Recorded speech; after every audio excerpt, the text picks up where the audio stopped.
It is a very fine line to walk when you are trying to make believable characters in a believable world and vampires exist.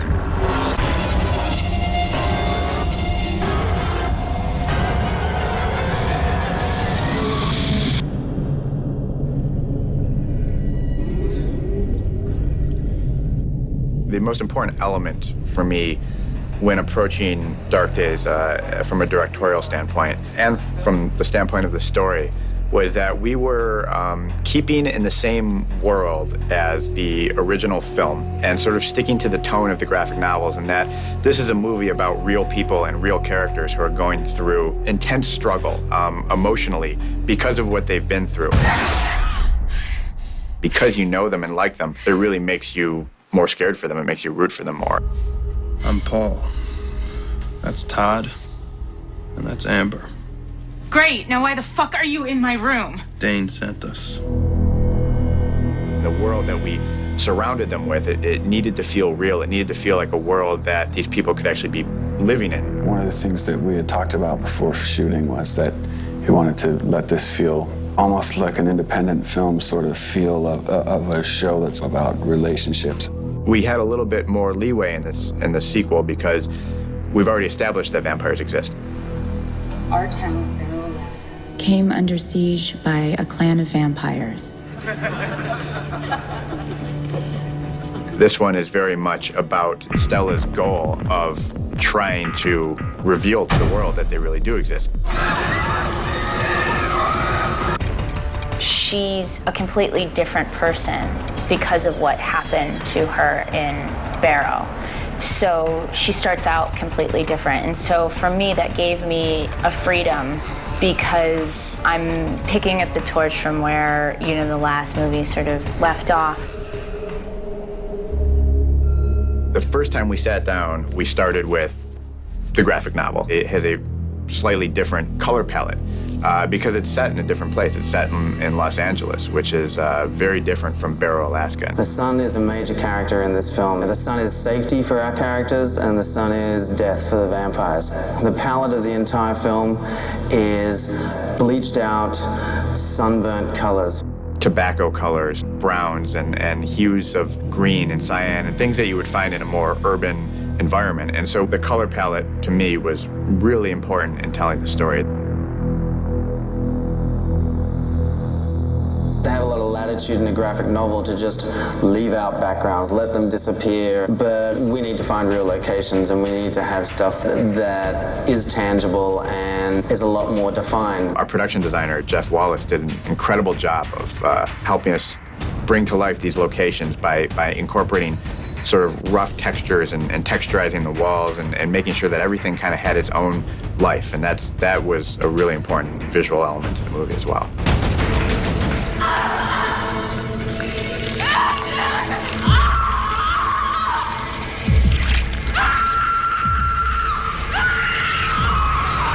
The vampires in the 30 Days of Night universe are very different from what viewers have become accustomed to. These vampires are absolute, just primitive kind of creatures. They're really vicious. They move really quickly. They're almost like a combination of a vampire werewolf, and they have no moral code, no nothing. They're just there to eat and eat and eat.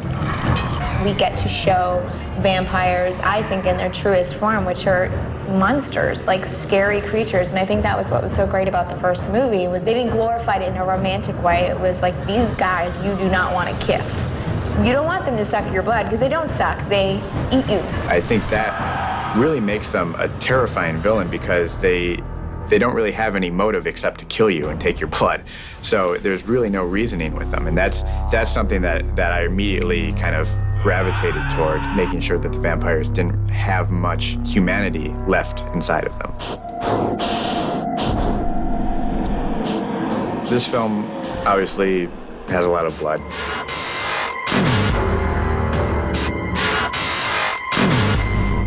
It's a vampire movie, and like in the first film, I didn't want to romanticize the blood or the feeding. Ben came into this film really wanting to play what was going on in the first movie and heighten it and make it, you know, of a similar family, but even make it better. I wanted it to feel like it was an animal feeding on its prey. You know, you watch those National Geographic videos where the puma takes down the gazelle and just tears it apart. It's almost like zombies when they bite into flesh and they pull it away. We're doing things more akin to that than your garden variety vampire, 2 holes, blood pours, that kind of thing. I'm not a queasy person and I'm not grossed out easily.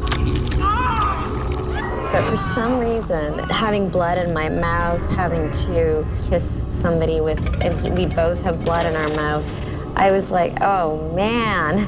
It was hard not to laugh because it was just so gross. So much. Hey Troy, can I see you in here? It's not that. The shock of being in this moment. This really fucked up moment that you realize right in that instance as the blood comes up, you're in it, you know? One of my favorite scenes is when Agent Norris has to prove that he is ready to become a vampire, and he has to do so by feeding on an innocent girl with nothing but his human teeth.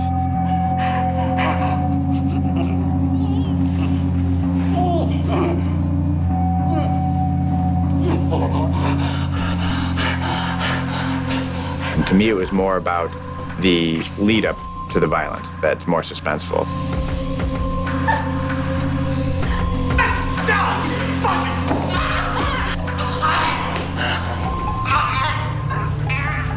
It's such a great balance of good storytelling and psychological drama and then of course the gore that is well done and I think used in a way where it's not overkill, but it definitely gets its point across.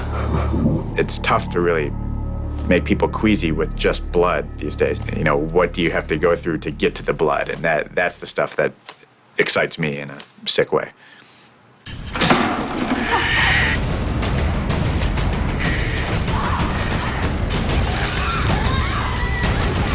The action sequences were really about just chaos. The idea was to try to put the character and the camera together in one space and surround the viewer and surround the characters with action and mayhem. I wanted it to feel as though we, the viewer, are standing in the middle of the battle and that it's happening around us and that we're not sort of taking a back seat and watching it unfold in front of us, but rather we are being assaulted as well. And that's where a lot of the kinetic handheld camera work came in. Using a lot of short shutter effects to try to, you know, make things feel more jittery and chaotic and just feel the gunfire and vibrating in your chest cavity. For him, it feels more like a war movie than anything else, and that's what we're starting to feel like, these soldiers, you know, who are going out, you know, to battle. You know, to really just feel like you're there in the middle of the action. And so handheld camera work, just a lot of chaos, you know, and gunfire. I think it's the fun stuff that we go to the movies for. It's important at the beginning of the film that the characters are keeping their distance from the vampires, but I love the idea that as the story goes on, they begin to lose their weapons and kind of become stripped down and more primitive and more feral in the way that they have to fight as heroes. They're sort of having to come down to the level of the vampires.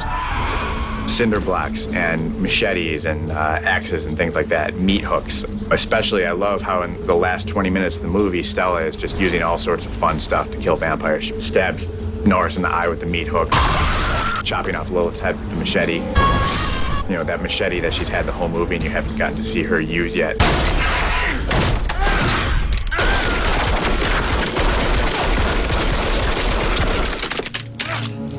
Guns, as fun as they are, they wear thin after a while. You really want to see the characters start using more creative ways to kill.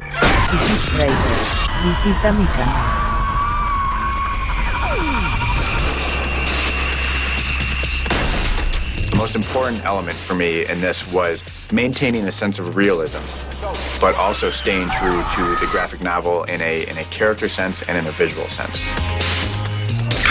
It was a tricky balance to maintain, and something I think everybody came together to achieve really remarkably.